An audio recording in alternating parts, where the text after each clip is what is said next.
See on autopessu.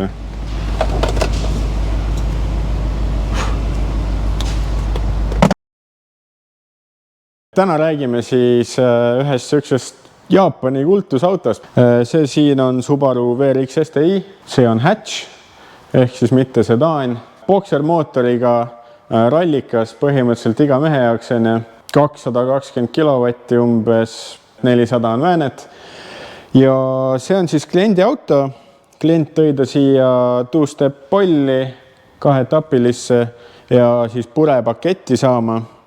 Lisaks sellele tuleb sellel autol ka keretöid teha, nii et hetkel ta on selline lõpetamata seis meil. Klient teab, et me seda autot täna filmime, sellega sõidame siin.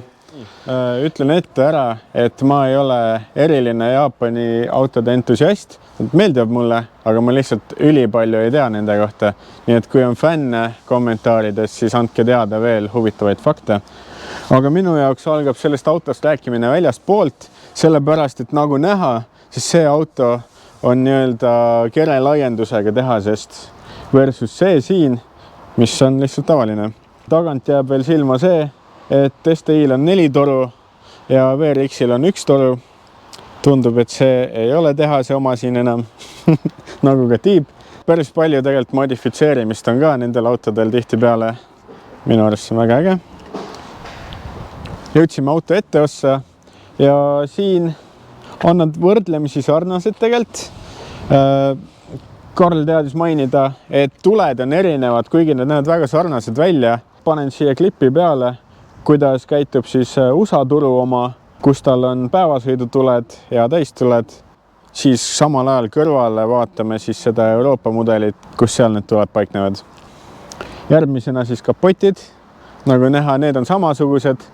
Mõlemal on suur selline õhuvõtu ava, mis siis aitab sinna mootoriruumi ja radika peale õhku saada. Stangede puhul on erinevusid. WRX-i oma siuke tavaline. Ja siis kui me tuleme tagasi STI poole, siis siin on juba ventid külje peal. Väga ralli, väga racing. Kui me vaatame WRX-i, siis mingil põhjusel on siin STI logo. Ma ei tea, kuidas see sinna sai. Ja siis päris STI poole pealt me näeme, et on samasugune võre, sest see on selle võre ja siis on udukate erinevus siis teise autoga võrreldes. Ja nagu ka taga, siis ees on päris palju laiemaks tehtud seda esiosa. Ja STI embleem on ka, et ikka oleks teada, millega tegu on. Siis peeglid. Sellel autol ei ole peeglist suunda, sellel on. See on siis sellepärast, et tiib on erinev ja sinna ei ole pandud suunda külge. Nii, ja tere tulemast salongi. Salongist on näha kohe Subaru hoolduse kleeps. See auto on tegelikult nende oma. Nemad laenasid meile seda täna. Ja siis vaatame seda salongi. Väga lihtne, siuke 2000-ndate keskpaiga salong. Midagi liigset ei ole. Analoogkellad, mis on väga lahe. Meil on Alpine head-unit. Jälle väga selline ajastukohane ja lahe asi. Igal pool on STI märke ja punaseid aktsente. Kunagi ei lähe meelest ära, millega sa sõidad. Meil on sellised suured STI istmed siin hea polstriga, et saad külg ees kruusadeel kurvi minna ilusti. Mis teeb selle auto eriliseks veel on see, et siin keskkonsoolis on meil sõidurežiimide valik. Sul on siis intelligent, mis on põhimõtteliselt selline väga rahulik nii-öelda eco mode. Sul on sport ja siis on sport sharp. Siis on meil diferentsiaalinupud, et sa saad panna ta automaatselt jõudu jagama ja saad ka siis käsitsi kontrollida, kui palju jõudu läheb ette või taha telge. Siis on meil siin topsihoidjad, 2 tükki. Siin on AutoJoy energiajook. Üks uus asi meil, seda on nii suhkruvaba kui ka suhkruga ja seda saab meil poest ja veebipoest ka osta. Ja siis üleüldine feel ka võib-olla salongis, et on aru saada, et sa ei ole enam Saksa premium autos. Hästi palju on selliseid kõvasid detaile ja plastikuid. Teatud asjad aja jooksul, mingisugused klõpsud on siin katki läinud, mis pidi olema tüüpviga. et need jäävadki niimoodi laperdama. Ja siis ka muidugi materjalidelt kulub see pealmine kiht maha, mis ajaga käib kaasas. Selle auto puhul on meil siin Alcantarat igal pool, poolnahkistmed. Pean ütlema, et autosse istumine on üllatavalt raske, sellepärast, et sa istud siia sügavale ämbrisse nagu. Hetkel ta tuli liiga sujuvalt välja, aga teist korda ta nii hästi ei tule. Üks tähtis asi veel, mida mainida. Must lagi. Tavaline VRX ei tule musta laega, aga see tuleb. Vaatame korraks taha ka. Taga on nagu ikka standardvarustuses siis varuõli. Teatavasti Subarutele armastab õli süüa ja tihtipeale on ka see, et erinevad tihendid mootoris lähevad täiesti läbi ja neid tuleb sageli vahetada ja kuuldavasti ka mootoreid, et see auto on teinud üle 100 000 kilomeetri ja kes teab, mitmes mootor sellel juba on. Siis tagant leiame samasugused üsna mugavad istmed. Ruumi on nii palju nagu hot hatchil ikka. Auto J-cap on ja taga on luuk. Pagassis on isegi päris palju ruumi. Saad oma koera või mingi asja sinna panna või teise koera, kui esimene ees sõidab sinuga. Siin all peaks olema varuratas. Oi, isegi komplektne. Väga lahe näha.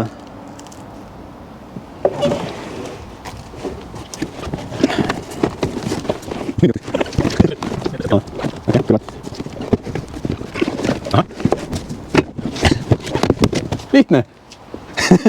Meetriline nelikvedu. Väidetavasti turu parim.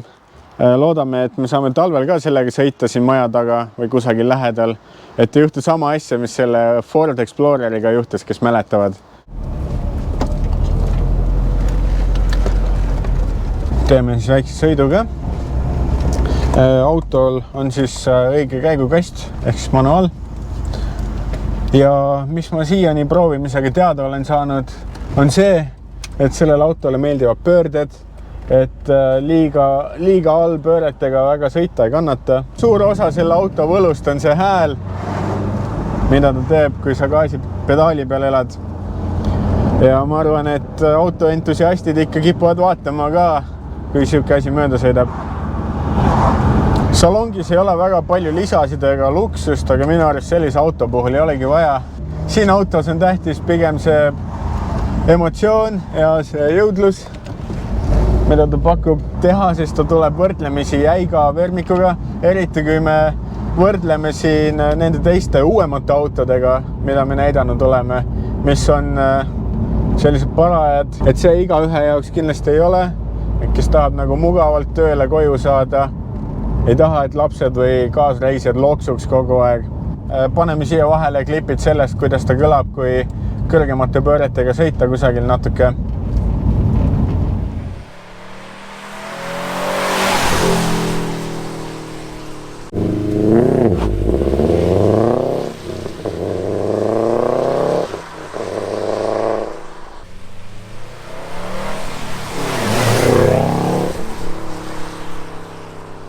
Kuna see auto on import, siis Spidokas on tal primaarselt miilides, aga väikeselt on siis ka kilomeetrid all näha kõrval, et ei tasu ära eksida, et miks 40 nii kiire tundub järsku.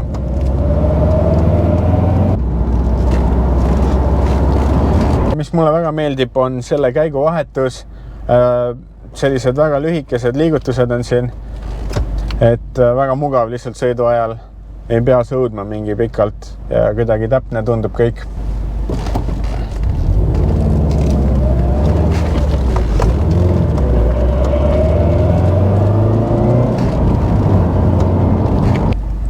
Nii, ilusti 2 Subarut kõrvuti. Minu arust väga lahe auto. Kindlasti üks selline asi, mida lapsepõlves olen ka vaadanud ja mängudes sõitnud sellega. Et väga lahe oli seda kogeda, ma ei olnud sellisega varem sõitnud. Võrdlemisi lihtne auto, nii et siin väga palju ei olegi pulkadeks laiali võtta, nagu mõne uue autoga on. Nagu varem mainitud, siis auto läks peale filmimist keretöödesse tal oli mitu päris kehvas seisus kohta ja nüüd saab siis poleerimise tööd lõpuni teha. Ja siin ongi näha, kuidas Marko teeb lõikamist erinevates kohtades, et lakikihti uuesti ilusaks saada.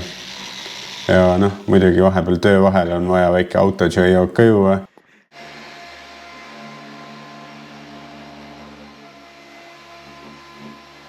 Kui kõik poleerimine tehtud on, tuleb auto prepiga üle käia, et igast poleerpasta õlid ära puhastada sealt pealt ja siis võib hakata keraamikat peale kandma. Seekord see valitud Pure kliendi poolt, mis on väga hea valik, sobib ideaalselt sellisele tumedale värvile, metallikule ja Pure kestab 3 aastat. Pealekandmiseks üldiselt võib teha ringe, võib teha ühtepidi ja teistpidi jooni, lihtsalt, et saaks kõik pinnad kindlasti kaetud ilusti. Ja siit klipi pealt on näha ka, et mis juhtub, kui keraamika on jõudnud nii-öelda reageerida pinna peal juba, tekivad sellised väiksed vikerkaared ja siis on teada, et võib maha poleerida lapiga. Selleks sobib hästi väga pehme mikroküürlapp. Ja kindlasti tasu siis nühkida kõvasti, et me ei ürita midagi maha kratsida või uusi kriime teha, lihtsalt on vaja see keraamika ühtlaseks teha ja liigne toode eemaldada. Ja noh, juba on näha, eks ole, kuidas väga palju on tulnud läiget juurde ja peegeldused on ka teravad jälle.